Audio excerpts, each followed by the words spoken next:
Dentistry and General Radio Network presents the Independent Dental Practice Podcast with Dr. Sonny Spera. In this episode, welcome to the Independent Dental Practice Podcast. Dr. Sonny Spera. Tonight my guest is Dr. Ashleigh Dearing. She's a holistic dentist who does a different type of smile makeovers and anterior veneers with composites and no tooth reduction. Pretty interesting. And Karyn Ross, consultant of consultants. She's great. We're going to talk about meeting customer demands, and I just learned a new phrase, the bespoke approach.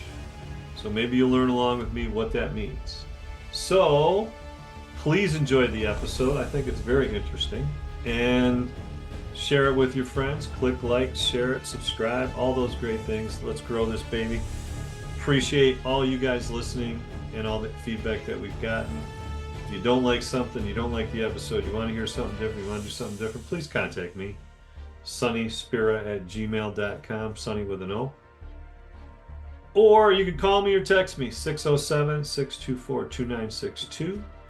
Sweet, shameless plug coming up. We are looking for a dentist to join our group. Progressive Dental Group. We're in Binghamton, New York. We're upstate New York, about 3 hours from New York City, 3 hours from Buffalo, 3 hours from Philly.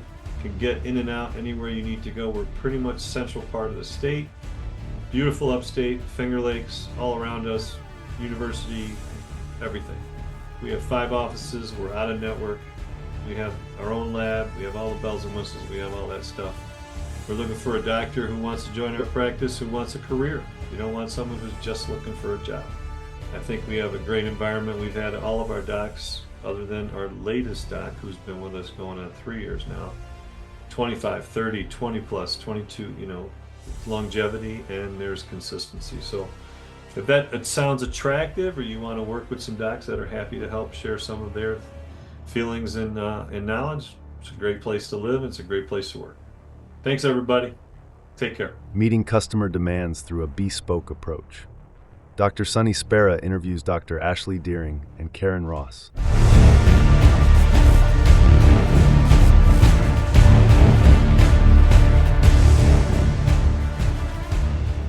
Welcome to the Independent Dental Practice Podcast.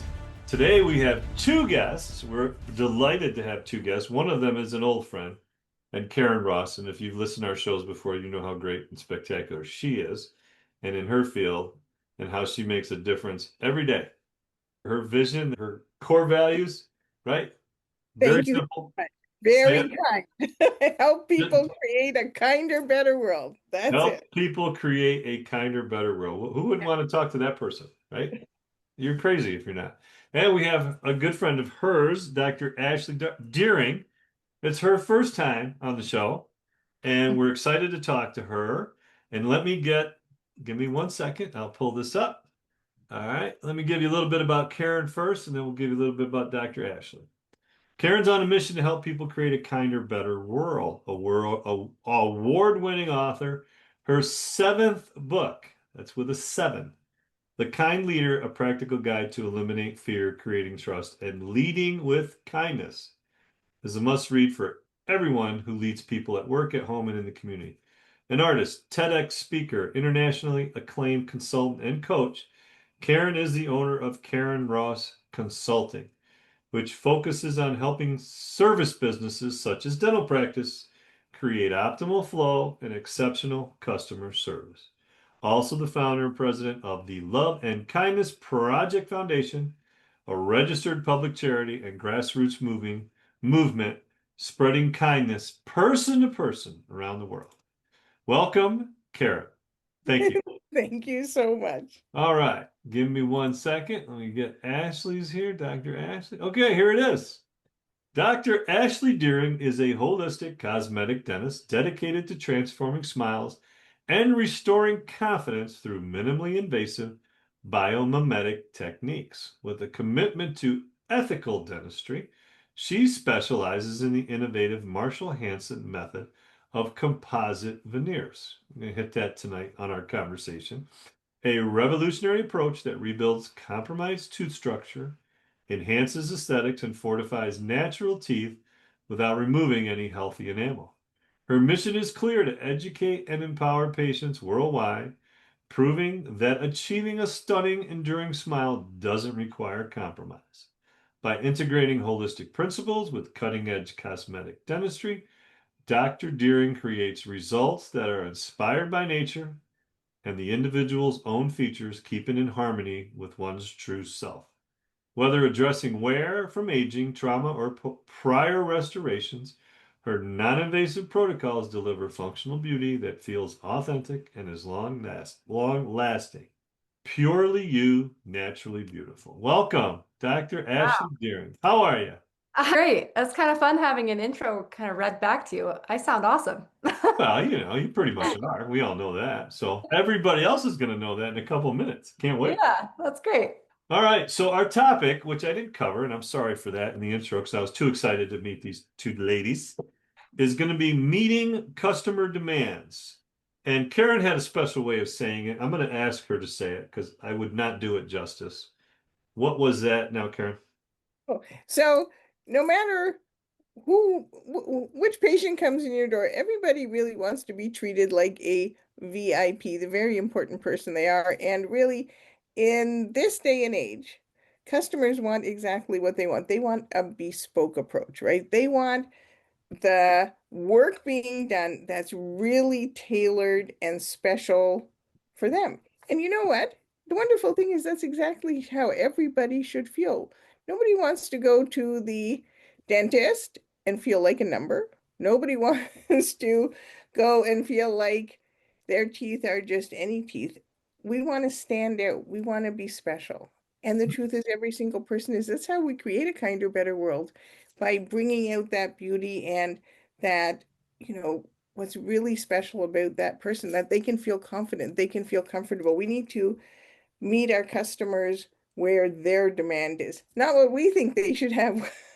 Really they want. And Ashleigh is totally fabulous at doing that. And we talk about this all the time. And it's why one of the reasons I really thought that she would be a great guest for the podcast, because I just think that this is a topic that's a really, really hot topic lately. Okay. I think the most important part of what you just said too is doing it in a way that's authentic and not phony. Because I think patients' BS meters are top of the scale. And especially when they're in that high anxiety position, like in a dental office, when they walk through the door and their heart rate's gone up and their blood pressure's gone up and they're feeling it. And if it's a man, they're swallowing it, they're not showing it. If it's a woman, she might be hyperventilating, she's showing it, but they are presenting in that way. And if you are a snake oil salesman kind of approach, that's not going to fly. That's not going to fly at all. That's going to have the exact opposite approach. So all the things you said, and I wrote it down, the bespoke approach. Give me credit for that. As an old man, I said it out loud. The bespoke approach, which I'm going to learn what that means. But the bespoke approach is so important. So, Dr. Ashleigh, tell us a little bit your opinions on this topic. Yeah, I think, and me and Karyn have talked about this quite a bit, but one of the things I think that I'm noticing from a lot of patients or just consumers in general is there's so much, we're all getting the same stuff. We're all being fed the same thing. AI is being kind of pushed down our throats. Everything looks the same. It looks fake. It's just not real or authentic, like Karyn was talking about. And I think patients and people are really getting tired of that. And they don't want to feel, like she said, like another number or that what you're giving to them is just one of many that everyone has. And so in my world where I'm doing, cosmetic dentistry, giving them a smile that isn't what everyone else has, it's something that's really customized and personalized to them and something that's really rooted in something that's real. I think dentistry is moving and it has been for a long time, very digital. Everything is digital. Everything is created on the computer. Even with our labs, it's all through a computer. And I felt when I would get restorations back, I would use different labs, and I could always tell when it was used on a computer or if someone actually created it by hand, my final restorations. And I think what's really cool about this method that I'm doing is you don't use a lab. You are the creator, you are the artist, and you're building it and creating it directly on that person. It could not be more personalized. You're doing it according to what their face looks like, how they're moving their lips or talking. You're doing it in real time. You're coloring it in real time. And you can't get more unique and bespoke than that. These teeth won't look good on anyone else, and it couldn't have really been made in a lab because it was made directly for them and directly on them, which is Okay, really I cool. want to take that a little deeper right now. Okay. Okay. So the preliminary appointments leading up to the actual delivery and preparation and all that, what are you using to design that custom smile for that particular person? You talked Yeah. about some factors, but Mhm. tell us a little more about that because I think that's, it's either prepare. If you don't prepare, you're going to fail. Failure to prepare is right. You're preparing to fail. Yeah. So, talk a little bit about your preparation.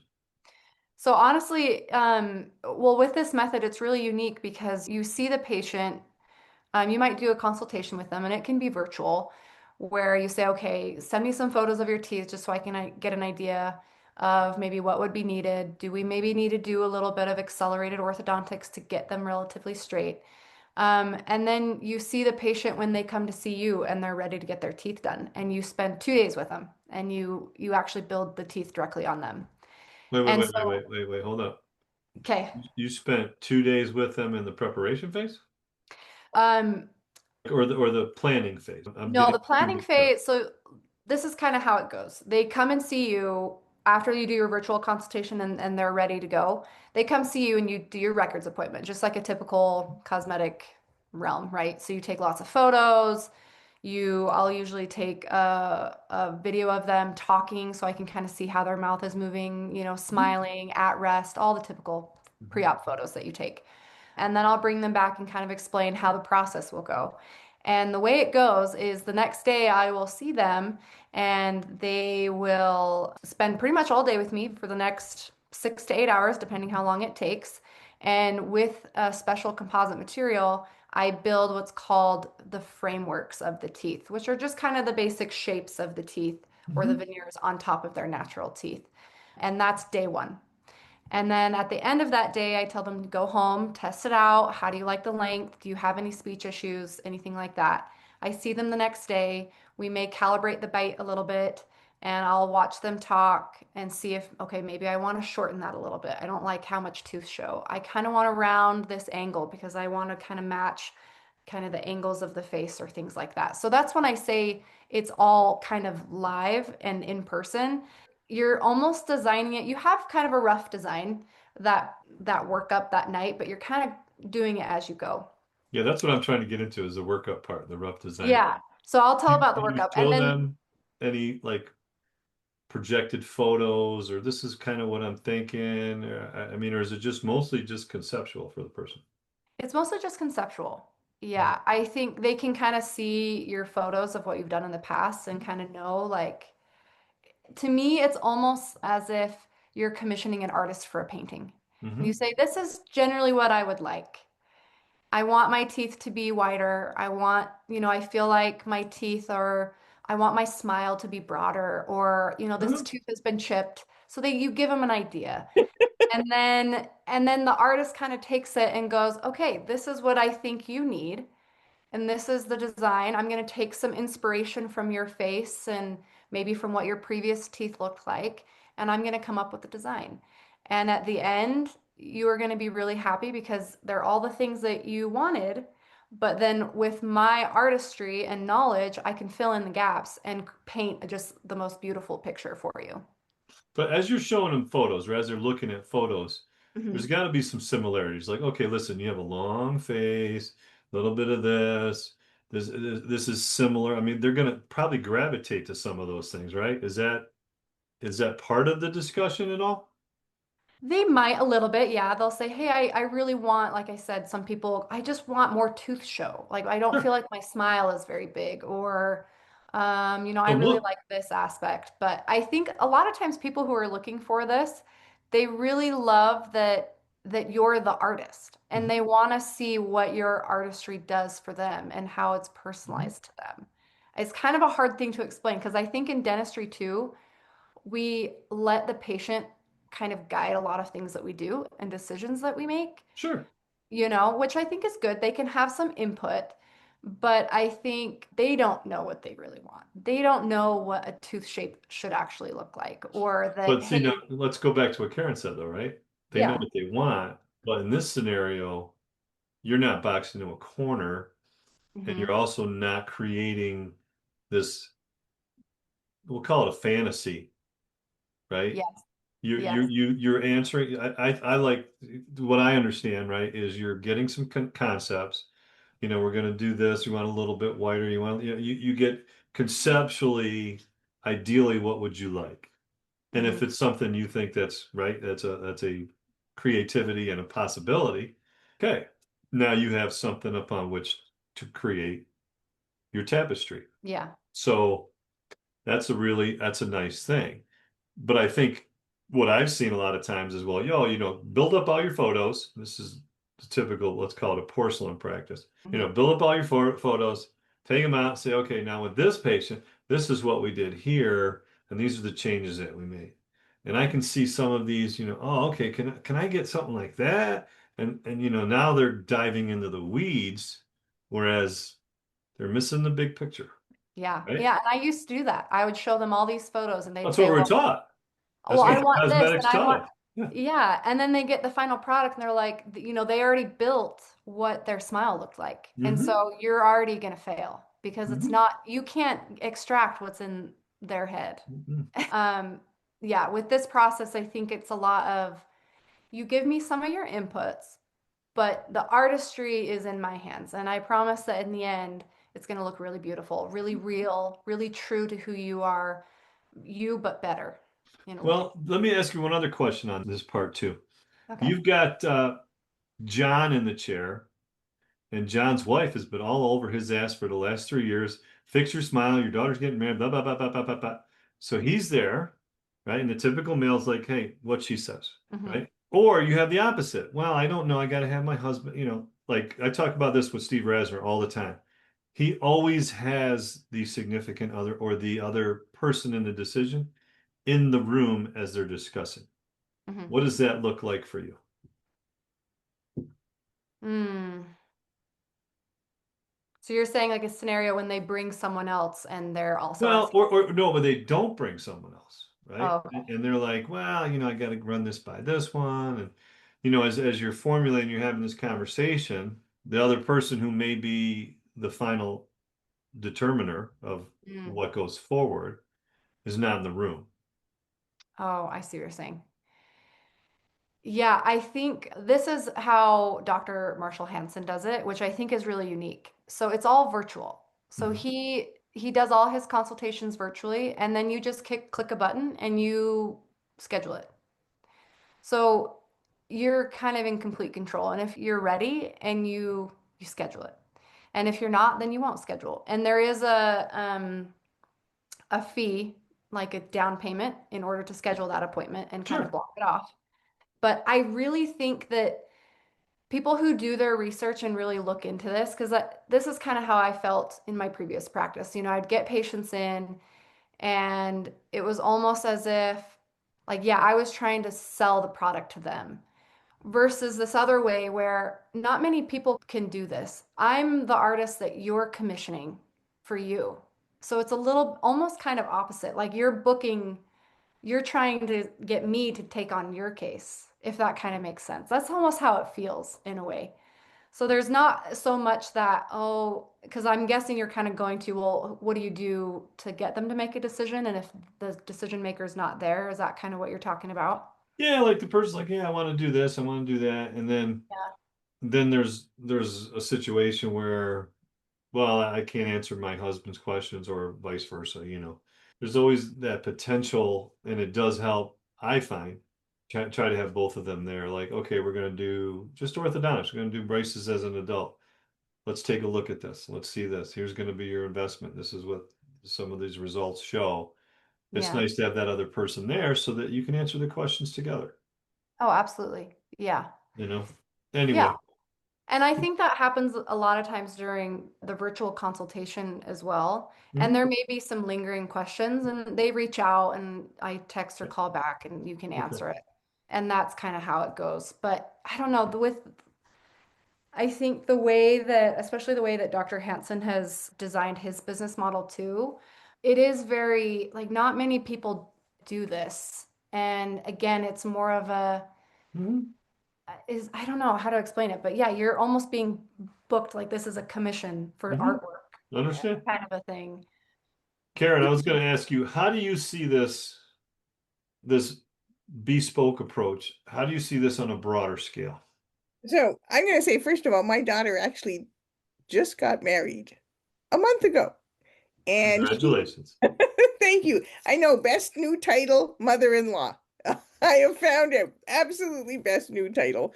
And she actually had her wedding dress designed by a designer. She didn't buy one off the rack. She had it designed by a designer. And one of the really interesting things in the process, because she had it, she of course, what do all the brides do? They're looking out through all those magazines and all those pictures. Yeah, I want the shoulders like this. I'm gonna want this and the trail and the train and the back. Yeah, yeah. And she actually draws pretty well herself. So she went to this nice designer with a sketch of what she wanted. And the designer looked at her and looked at her sketch and said, okay, this is a great starting point.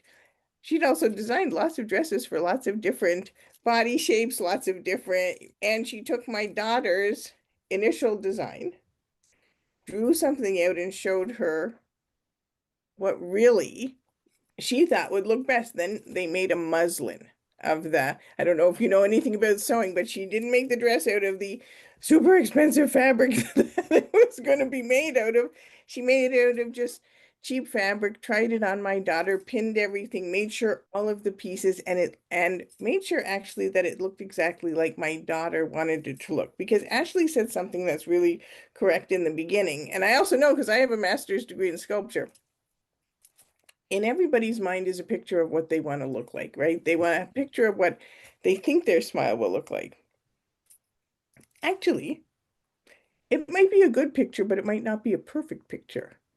And when you go to the dentist, really what I want, because I want to have someone hear me and say, yes, this is exactly what you want, but here's what has to do, because I'm not a dentist, I'm not an expert sewer, I'm not a wedding dress designer. I want that person to say, yes, and here is actually for you to get the look you want.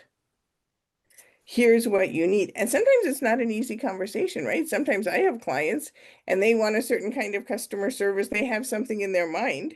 They're looking for me with the expertise to actually help them get there. And it might be something slightly different than they actually thought it would be. Right. And I think that's the unbelievably wonderful thing about that human touch. My daughter went back to the dress designer, had all these kind of trying it on. The dress came out more beautiful than she could have ever expected, right? She had the initial drawing in her mind, and it was just like, oh my goodness. Well, because the designer didn't give her exactly what she wanted, right? Because exactly what she, or at least exactly what she drew, right? Correct. Because there was a certain amount of expertise that's not in your daughter's hands, that's in her hands. And what has to happen, and I think you folks do this really well, is that a customer will come to you and say, I want this. You can look at them and you can say sometimes, okay, what you want is not going to be perfect. And then you have the wonderful job to help them to understand, right? What someone wants and someone needs might be something slightly different. So it is very, very, I would say very, very hard to do. And I think just like designing a beautiful wedding dress that turns out better than someone had imagined, better than they could have imagined, because you have the expertise to do that.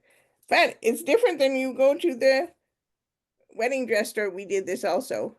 We went to the wedding dress store and tried off the one, just the ones on the rack. Totally different experience, right? And in the end, my daughter actually didn't buy one of those because none of them matched what was in her imagination. It really needed the help. Yeah, but don't you think that at least sparked her imagination a little bit? In terms No, of, she had already something in her imagination and she was flipping through those dresses like, not this one, not this one. And I am sure she I'm sure, she just turned 30. So over 30 years, I'm sure she saw plenty of weddings. She saw lots of her friends get married first, right? But again, you can have an off the rack or you can have a totally bespoke experience, right? Where you get something that maybe is even more than you could have ever. It's what she wanted. It was more than she wanted. Right, Right. but don't you think though? Because I'm going to ask. Actually, I want your opinion too. Because occasionally you have that patient, that is just it's here, Mhm. and that's not realistic, right? And I Oh, think the yeah. biggest mistake that we can make is, yeah, we can do that. Hmm. Like Yeah. that's and especially in your mind, if you in the back of your mind, you're like, this is compromised, but I'm going to do it because it's going to make her happy or him happy. That's when it bites you right in the tail, I agree. Yeah. right? So how do you handle listeners? It has to be the way you communicate during those first few points, I think so. virtual consultation. Yeah. So one of the things we talk about when, I bring them back and they have their mirror and they talk, oh, here are the things I like and don't like. Mhm. And we kind of dig into that. And so I get an idea of maybe what we're wanting to do. And I've seen their photos and I'm like, yeah, we need to add some length back. You've really worn down your front teeth, or yeah, that one tooth, your peg lateral is too small. We need to make that larger, or XYZ, right? So I already have an idea of what I'm going to do with the design. But yeah, when I sit them back and I start talking about their teeth, I'm already kind of guiding the process where I'll show, hey, this is maybe the volume loss you've had of your teeth before. Like, according to the width, this is probably what your length should be. And this is about where it should be. And I'll kind of show them. Do you see where this is? This is about where your length should be. And yeah, I kind of noticed that you talked about this tooth and you don't like it. Yeah, I think that does need to be a little bit bigger in size. And so I'm trying to take what they're saying so that they feel heard. Yeah, And exactly. then That's I'm the most already, important thing. yeah, and then I'm trying to show them like I hear what you said, and I do agree with you on some of these aspects. And let's do this, or let's do this, or the biggest thing, at least that I struggled with before, is I want them super, super white, right? And I would try and kind of calm them down a little bit and go, well, we want them to look believable. That's what we really want. We're going to make them bright but believable, like you, but better. And you're listening to them like, yes, I want them to be whiter, but like let's make sure that they look super natural. That when people come up to you, they can't tell that you've had any work done. They just look really beautiful. And you're guiding that conversation in a positive way and in a way that's better for them. They don't want toilet bowl white teeth. And if they do, maybe you're not the right dentist for them. And I have turned some people away where they say, this is what I want, and they have a picture in their mind. And if I can't guide them out of that and try and convince them to do something that's more in line with my personal artistic choice, then I say, I think I'm not the right dentist for you. And there are many wonderful dentists out there. Let's see if we can find someone who matches maybe what you're looking for. And I think as dentists, we have a really hard time saying no. And it's okay to say no But because that if you're pathway not right ready, there, that's okay. your pathway right there, that's called being a doctor. Yes, exactly. Not their companion, not their friend, not their golfing buddy. Hmm. You're being the doctor and saying, after all this conversation, basically in a polite way, your path is not my path. Yes. And I think you have to. And if you don't, you've sold out. Hmm. And you're going to have a lot of lost sleep and a Hmm. One of, lot of stomach lining that's going to go down your strong side. But go ahead, Karyn. one of the things that I think, is a very popular saying, and I think it's that the customer is always right. I'm going to say from my service provider point of view and what I teach people is that actually the customer isn't always right. Oftentimes they're wrong. But what I believe is the customer wants what the customer wants. And sometimes they actually want something that's wrong, Correct. right? And one of the kindest things we can do is to help guide them to what's right. And it's really not very easy to do. And you have to have that really great personal human connection Mm-hmm. and patience and kindness because there's not a single person in this world who really wants to be wrong. And because we have this sort of myth of the customer is always right. But I think what we need to remember when we're working in a service business like a dental office is that the customer wants what the customer wants. They can want it for a number of reasons. They could want it because they saw someone else had teeth that were like so white that you know, you would be blinded by the light shining off it. I'm like trying to think, I'm in my 60s. I'm like, oh my goodness, can you imagine if my teeth were just white, how weird that would look? I mean, I'm happy to be this age. I want to look this age, not so it's one of the things is really how do we help people who have this myth that the customer is always right, but really what we have to do is understand the customer wants what they want, and they could be right. They could be wrong. And then we, again, just like my daughter's wedding dress, right? Or like customers who want the white teeth. How do we kindly help them? You put on Educate them too, right? you put on the episode of Friends where Ross has the teeth that in the Glow in the dark dark. they pop out and he can't even hide. His teeth are like emanating color. Yeah. That's what you do. I use that all the time. I say, do you want to look like glow in the dark teeth? Yeah, that's really funny.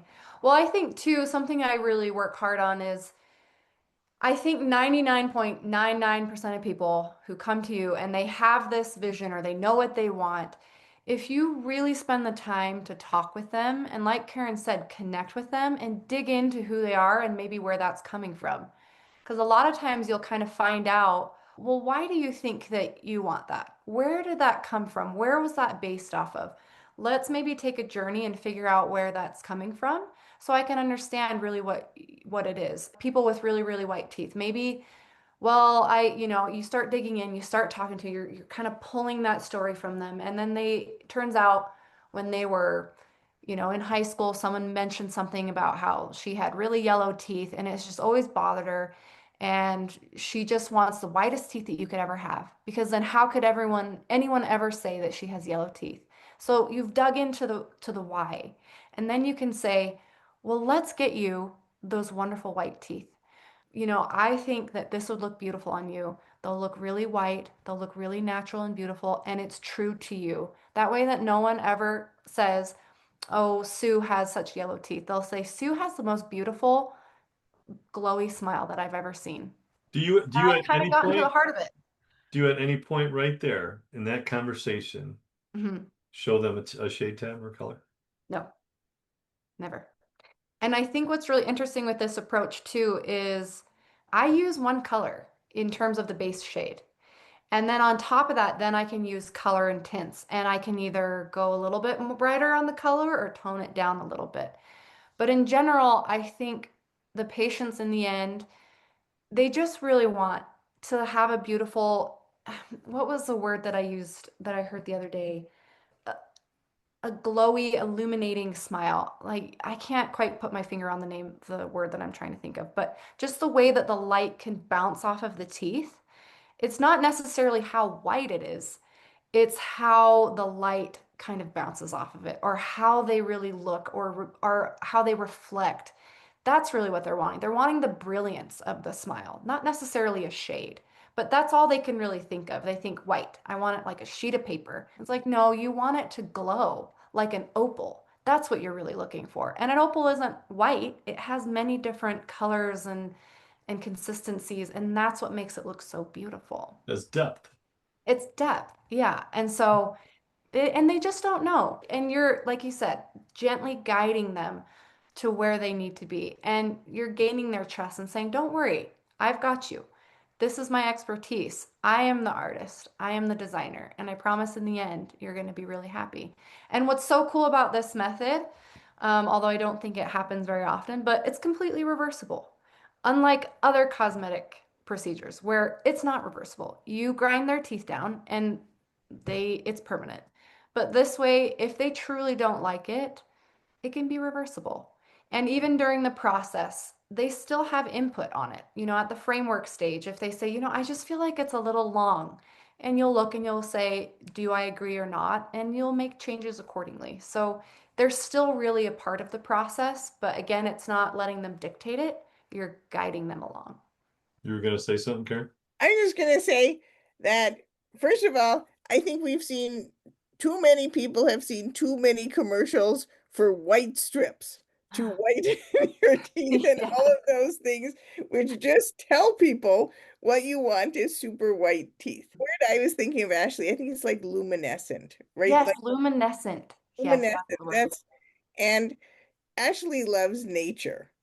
And she always going to spend time in nature and, has beautiful pictures of sand and things. And I'm always thinking, because I probably, since I started helping dentists, have paid more attention to what my teeth look like than I ever did in my whole entire life. So I'll be like in the mirror looking, and I realize my teeth are totally flat. My teeth actually are, they have little ridges. It is like the beauty of nature. See what you're doing to me? Like, this is the thing. All these Yeah, but to your point, Karyn, if you walked in, right, to a dentist and they were missing their central incisor, would you feel real comfortable?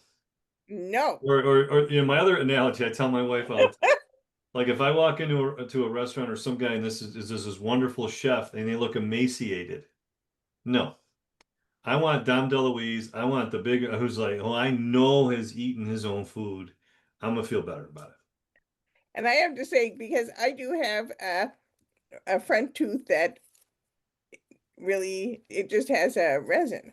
But the thing is, I didn't want to have it ground down or anything, so I've left it like this for a while. But then I'm just like, oh, someday when I'm not like traveling all around helping millions of clients myself, I'm going to Ashley and I'm going to actually now get my tooth and teeth really fixed, because I just don't want to go through that whole process of getting all of my teeth ground down. It just Mhm. doesn't seem like healthy or right to me. It's not, it's just, that just doesn't feel good for me. So Mhm. I'm glad to find out also that there's another way of doing it, that I don't have to do it to do that, and that I would get unbelievably beautiful, not totally flat, not too white teeth. Mhm. Well, Sunny, I'll ask you this, and I've asked many dentists this, but if I were to pay you $1,000, would you let me crown your one front tooth? My one front tooth, Just one. just Yeah. one, Yeah. just no. No. Yeah. I mean, would you do it for, I mean, probably enough money, maybe you would, but for a Okay. couple thousand, Yeah. probably you wouldn't want to crown your front tooth. And most dentists would say the same. No, I do not want to drill down my tooth and crown a tooth. And I think a lot of patients are feeling that same way. Like we mentioned before in the beginning, consumers, they're very smart now. They know a lot, they have a lot of knowledge. And they're looking and saying, yeah, I see all these videos on Instagram or TikTok or wherever of people have these shaved down teeth getting these veneers.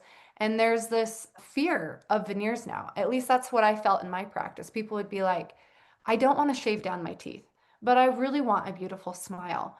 And how can we bridge that gap and give them what they want without damaging their teeth? And that's where I think this method is a perfect marrying of the two, because you can treat almost anybody as long as they have teeth with this method and you don't have to drill down their teeth, and you can give them a beautiful smile. And what a wonderful gift you can give to someone. And I think we should be doing more of this in cosmetic dentistry. I don't think we should be able to drill down teeth just to make them look pretty. You know the LVI model, right? They believe that the veneers actually were prettier than your natural teeth. And the people that took the courses themselves had to have all those veneers and stuff done. And Oh, really? Oh, oh I would yeah. have never. Now I had nothing to do with it, but Yeah.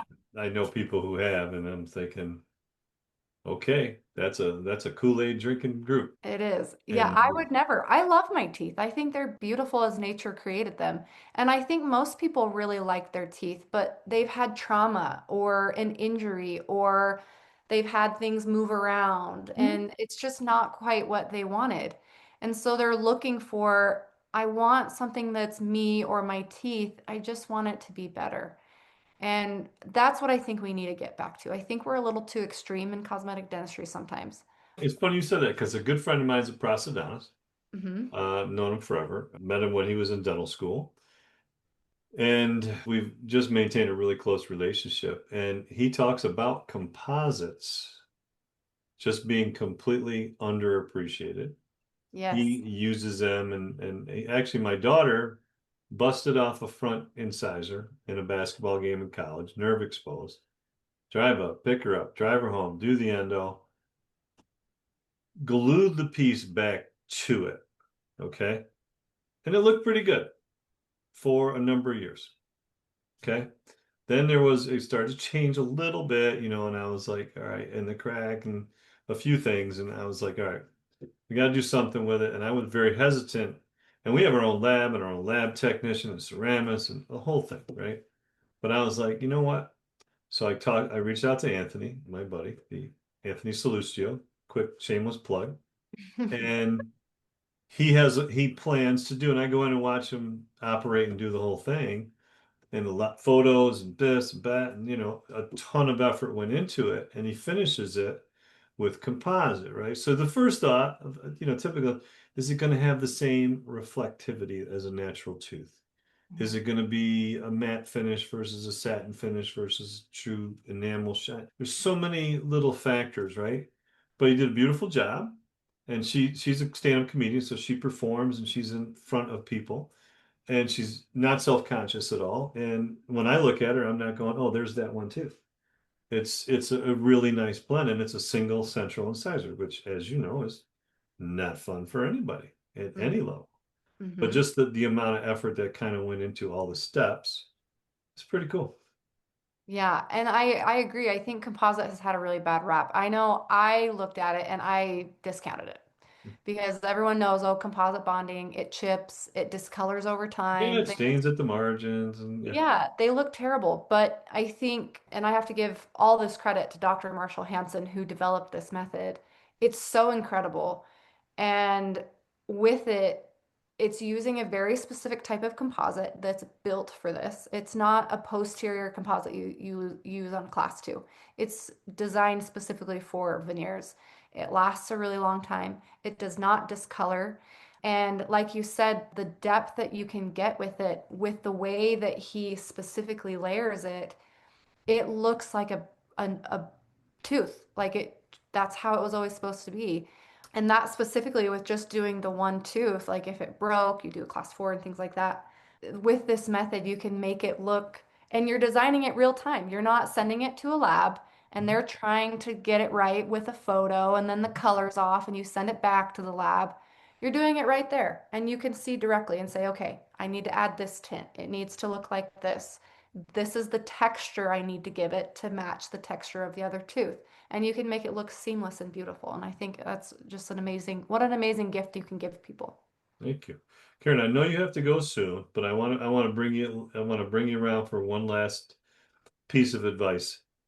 Generally speaking, what would your advice be to someone relatively new to dentistry who struggles with, I was taught this, the patient walks in, this is what I tell them they need. So they're not really meeting the patient where they are. So what would be some tips and advice you'd give to that person?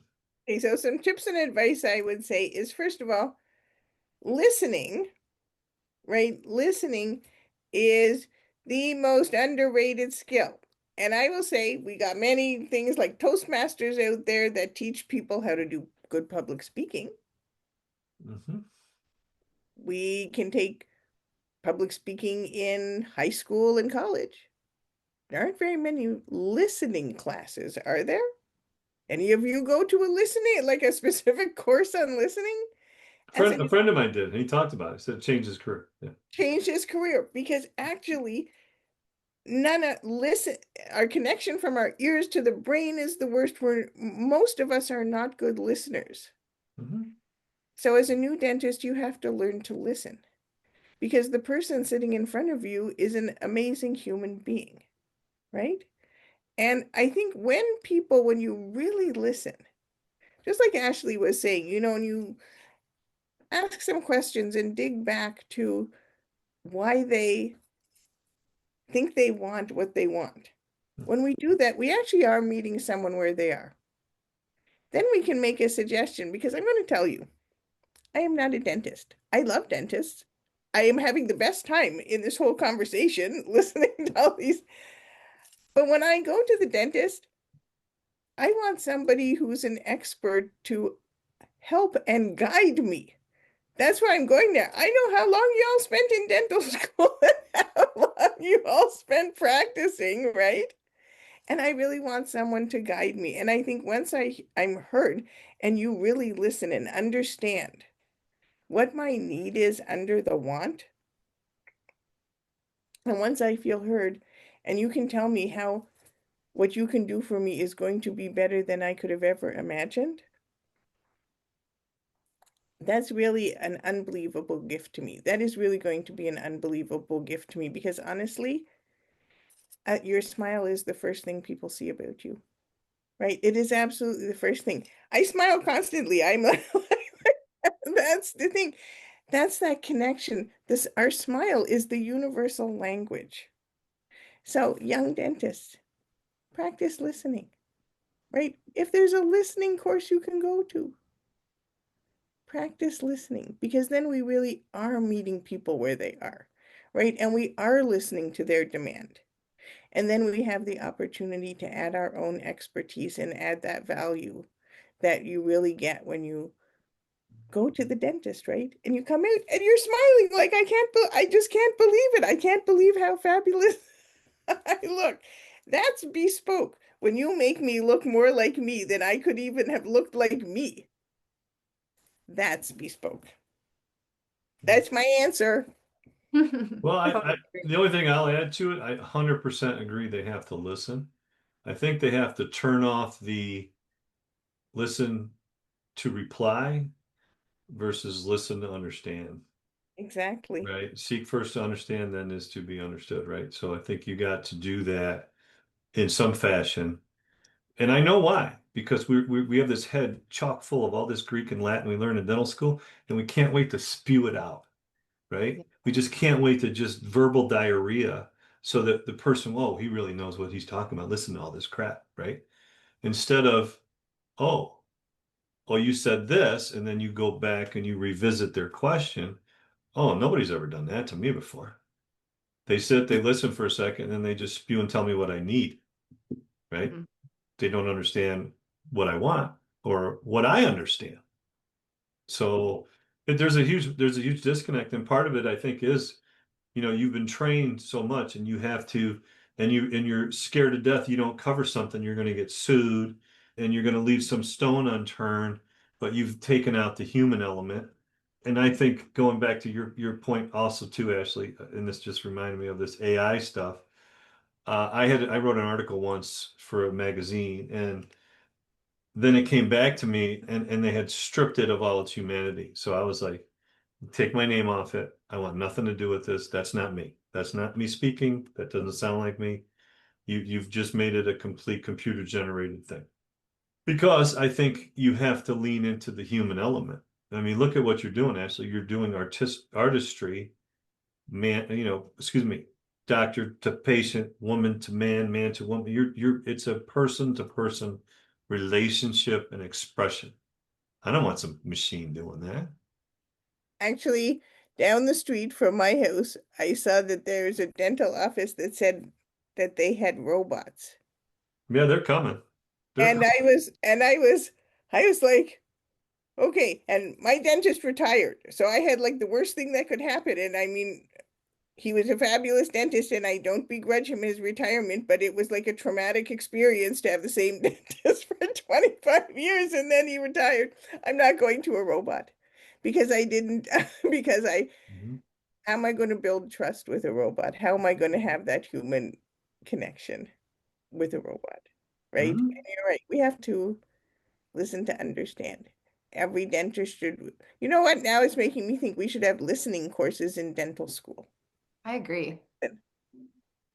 Yeah, we should. We don't talk about Yeah, that enough. right. Just the simple art of the conversation, which involves listening. It involves appropriate responses. It involves your right. You know this way more than me, but your nonverbals. Yeah. You know, are you sitting there, your hands crossed? Oh, you stopped listening. Is your head forward? Are you on the edge of your seat? Are you talking to the patient? You're standing there sitting all the time. Have you created a imbalance of who's important and who isn't in a non-verbal way? It's just so not my style, but these are subtle things that you may pick up and you may not. And if you don't, it's going to take a while to learn. And if you don't have a good mentor or a good coach or a good helper, you're going to be you're going to be circling the drain for a little bit. Mhm. That's true. Sorry, that was kind of preaching there, wasn't it? Sorry about that. I It's not love my it. job. It's not my job. Anyway, Karyn, thank you very much. Ash, Yeah. if you stick around, I got a couple more questions and we'll wrap this up. Okay, All sounds right. good. Thank See you, Bye, Karyn. Karyn. everyone later. Thanks. Bye. Yeah. So, Ashley, please, I'm sorry. I'm talking like we've been best friends forever. Oh, that's okay. You can call me Ash. I go by Dr. Ash, actually. I kind of prefer that. I'm like, it's a little assumption here. Let me be careful. That's okay. It's just very, It's a true assumption. well, thank you. Very folksy where I'm from. So, um, talk a little bit about your training leading up to this, right? What are some of the things Yeah. that you felt were essential that helps you to that point? The dental part, and maybe you took some art courses, color courses, Yeah. those kind of things. Talk a little bit about that because this doesn't happen easily.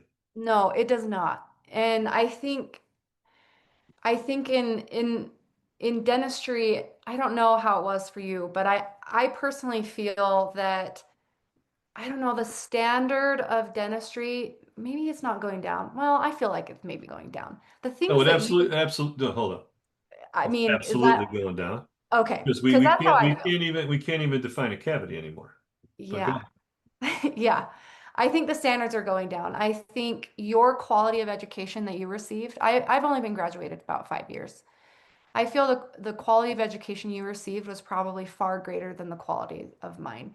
I think a lot of maybe the old school teaching of just back to the basics of what you really need to understand about teeth and how to fix them and looking at everything as a whole has been really lost. And so I did have to do a lot of training outside of dental school in order to get all of this. So Can I butt in for I, 1 second? you what? Yeah, go ahead. This is a pet peeve of mine. Okay. Dental students, they're not in dental school a week and they've already stuck themselves Mhm. with loops on their face. They've almost completely stripped the mouth of the mouth and it made it one or two teeth. And I Yes. think we have made a huge mistake. When my son went to dental school, I was like, don't do it. No, he had them, he got them, then he lost them for a year. And he Hmm. said he kind of did better, but he understood a little bit of what I was getting at. Hmm. You're separating the person from the mouth. So Yes. anyway, I just think that's a part of it. And I know, but no, you can't like people, if they don't have their loops, they're lost. So anyway, go ahead. Just side note. Yeah, no, and I agree. I think we're so focused on we're one tooth dentists. Yeah. We don't think about their mouth as a whole or them as a whole. We focus on, well, what's your one problem? Let me fix your one problem. How And about how that one, about how about the fact that there's ideal treatment and then there's lesser treatment? yes, you give them options. I learned that straight from dental school. You give them A, B, and C, and you let them choose. Right, And but I, you don't judge what A, B, and C are. So if that person has a child in college, they don't have the money, they can't afford something that needs a crown, patch that sucker yeah, and do a great job of it and get them 2, 3, 4, 5 years with that. That's good dentistry. That doesn't mean you're doing inadequate or bad quality dentistry. Because that's the guilt. That's all I'm patching this and that. Why did you do it? I mean, a good friend of mine, Jeffrey Hughes, a lot of stuff he shows and talks about are how he gets people from point A to point B or C. Sometimes they do this, sometimes they don't, but they have had a great ride because of it. So anyway, yeah, I just think that's another thing that comes from, well, I took the exam and this was choice A and I did choice B. I'm a lesser doctor. Sorry, don't agree. yeah. So go ahead. So anyway, going back through, yeah, my training, most of it didn't happen in dental school. I don't feel like dental school really taught me very much. It kind of taught me some basics and yeah, single tooth dentistry but so my training came from Dr. Marshall Hansen. He has a residency program. So I did his residency program to learn all of this. And a lot of it was, I mean, it's probably the hardest thing I've ever had to do. In that my school, we didn't even do wax. Did you ever have to wax Oh them? yeah, we waxed Yeah, up all our own crowns. yeah. We did all our wax ups, unless we did a porcelain crown. Then we waxed it, cast the metal, and Uh-huh. if we were a senior, the lab can do the porcelain. Otherwise, you do your own porcelain. Yeah, and think of that PFMs, that's skill what we're doing. and the artistry that had to go into that. You had to understand on a really detailed level how a tooth is supposed to look. Where is the oblique ridge? Where are my cusp tips supposed to go? What is the shape of this tooth? Where's And the now I anatomy have on to, the anterior tooth? yeah. It's not just And mammal lines. yeah, exactly. And those are skills that I don't think we are being taught anymore. I never even did wax. I never touched wax at all. We did it digitally on a computer because that's where everything is going. But I mean, it looked Cheaper, fake. You can tell. It but looks it's fake. cheaper. It is cheaper. But it's not up to, in my personal opinion, it's not up to a certain standard. Like Well, think why? about you're crafting things by hand. Yeah. I know Arthur Volker does a lot of stuff with composites. I mean, there's a lot to be said of doing that, but that takes a certain hand coordination and skill that you've been prepared for or you haven't, because you're not clicking any mouse and you're not deleting, copy, pasting. You're not doing that. You're doing it in live, real time for Yeah. right now. Yeah, I agree. Hmm. Yeah, so it took a lot of time. And I think you're training your eye, you're training your hands on how to shape teeth, how they're supposed to look. And I think there was a lot of artistry in dentistry at one point in time. And I think that artistry has been lost. And I'd really Well, like for us to get back to that. I mean, at least for more modern dentists, I think that artistry has been really taken away from us. And I think we need to get back to that, get back to the artistry, get back to creating with our hands. And it's not an easy thing. And I think they're trying to make dentistry easy, simple, cheaper. I don't know what they're trying to do, but that's not what it's really meant to be. And so, yeah, it took a lot of time and I'm still improving and changing. And I think that's dentistry. We're always getting better. how'd you learn the colors? The colors, so using, his specific method, just kind of experiment. What looks good? What looks natural? Like when you look at a tooth, a really beautiful anterior tooth, you can see that incisal translucency. You can maybe see a little bit of the blue and the gray, and you can see the mamelons or the lobes underneath in the growth pattern. And just being able to see and know, okay, I want to replicate that. Let me practice and see how I can get those colors and get it to how I'm wanting to look. So a lot of it is just practice But and kind understanding of hue, figuring it value, out. and chroma, they talk about it, and I still don't think I have a great grip on it. But right, how does that come into play in this schematic? I think, again, a lot of it is just training your eye. Like, how am I changing the value in chroma? And at least for me with this method, like if you have two teeth and you're just doing the one, you kind of get your base on and then you go, okay, how can I get the value the same as this tooth? And you generally use your tints to just get the value the same. And then you're looking and saying, okay, how can I maybe get the detail of the tints the same and all of that kind of stuff with your chroma? And you're kind of getting that a little bit more. I don't know if I have like a specific way that I learned it. I think it just happened over time under the guidance of a really good mentor who understands what Mhm. they're looking at. And then again, you're just training your eye. Now you know what you're looking at. Now you kind of understand. Um, and I think having a really good mentor teach you, like this residency course did for me, it's so helpful because I think a lot of dentistry too is it's kind of an apprenticeship that you kind of need to learn from a mentor And to, you're describing a really great nurturing learning environment. yeah. Not everybody has that. No, they It's don't. it's very hard with a lot of people in today's economics of being in debt and having that pressure and having to produce and et cetera, or getting caught up in the I got to be like Joe on Facebook. I mean, Yeah. I talked to a general dentist the other day who was talking about, he's an associate and he's talking about buying a practice, and he and his wife were there, and he's making 400. His wife's making almost 6. I said, so between the two of you, you're making $1 million, and you want to buy a practice, and you're worried about the money. Yeah, well, why? Well, my friends are doing more. I said, well, your friends are all lying to you. Like, you have no idea what percentile you're in at that income level 1 year out of school. Yeah, So that has to come from a false demigod or a false standard that you think is real. Unless you have their tax returns in front of you, don't believe a word they say. I agree. And don't always, because if you post a case, it might be the best case you've ever done in your life and you've been practicing for 30 years. And you're going to shoot for that every single day. And if you don't hit it, you're going to feel inferior. Hmm. I mean, a lot of stuff that I put, like I'll put stuff up and I'll talk about, these are normal things. Yeah. And I get kind of roasted at times, but I don't really care. These are normal things that probably the silent majority of people are saying, yeah, I do that. You're right.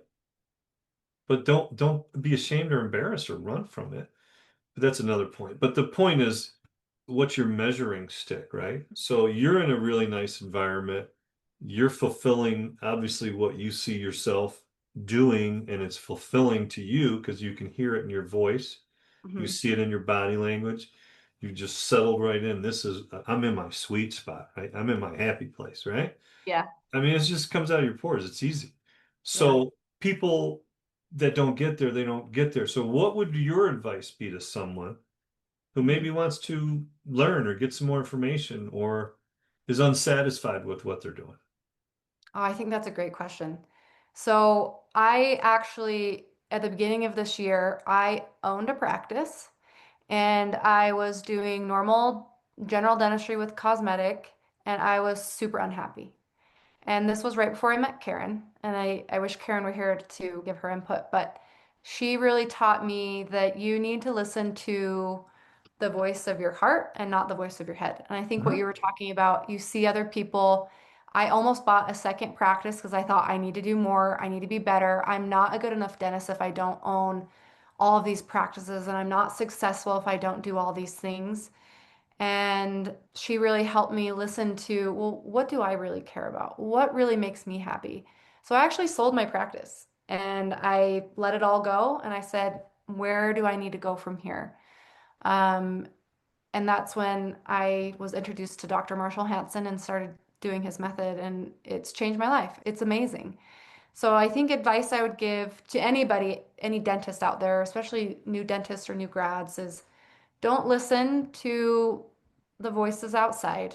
Don't even listen to your instructors. They're going to tell you, you have to do this, you have to do that. This is what success looks like.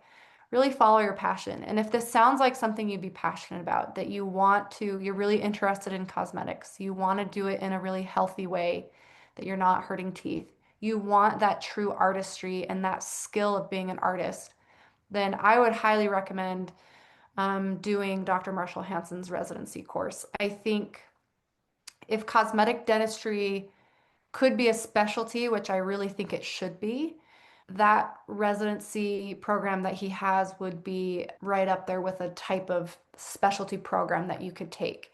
I learned so much from that. And even if I decided that composite wasn't for me, I think it would make me a better dentist because I had to design and build these teeth myself. I couldn't really rely on a lab to do it for me. It was all me. And I would be a better dentist because of it. So I'd really highly recommend taking his residency program. It was fantastic. You just made me think of there's a quote, and I'm trying to find the exact quote quickly. But I think what Karyn's advice was, you ever heard the story, the Native American story about which wolf do you feed? Mm-mm. Okay. All right. One evening, an elderly Cherokee brave told his grandson about a battle that on inside people. He said, son, my son, the battle is between two wolves inside us all. One is evil, anger, jealousy, sorrow, regret, greed, arrogance, self-pity, guilt, inferiority, false pride, superiority, or ego. The other wolf is good. It's joy, peace, love, hope, serenity, humility, kindness, generosity, love. Grandpa, which wolf wins? And the old Cherokee chief says, the one that you feed, Yeah. right? So, in essence, Karyn's message for you really is you're not feeding what you need. You're not feeding that part of yourself. It's pretty cool. Yeah, it is so cool. And I'm so happy that I met her and she was able to help me decide these things because I was scared. I mean, I started this practice right out of school. I was like 3 months graduated and I did a startup and it was everything I'd ever known. I put all my blood, sweat, and tears in it, but it wasn't what I That's it. wanted. Yeah. Yeah, it wasn't what I wanted. It was what the world told me I should want to be a successful dentist. And I'm so happy that I'm on the path that I'm on now. Your posture and your smile and your comfort right now. Could you see yourself looking like that a year ago? No, I was so miserable. Okay. I was so unhappy. And yeah, especially at the beginning of this year, I was in a dark place. I just didn't know. I thought I didn't want to be a dentist anymore. Mm-hmm. I almost thought maybe I should just quit and do something else. Look at But how far off that is. Look at how far off that really was.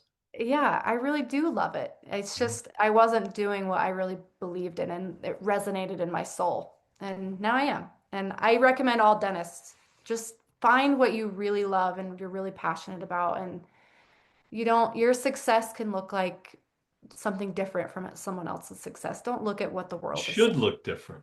Yeah, we're all individual, we're all people. Should celebrate it. Yeah. Yeah, I think it's wonderful. We're all different. I can't thank you enough for your time, your expertise. If people want to reach you, I know you gave me some information, but how can they get in touch with you? I have an Instagram right now. It's pretty new, so there's not a lot of posts on there, but it's Dr. Ashleigh Dearing is the handle.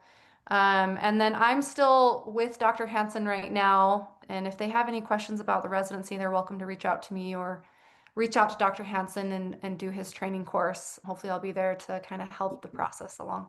Fantastic. Thank you very much. Appreciate your time. Go enjoy your children and your family. I And will. thank God they got their mom back. Yeah. Good for you.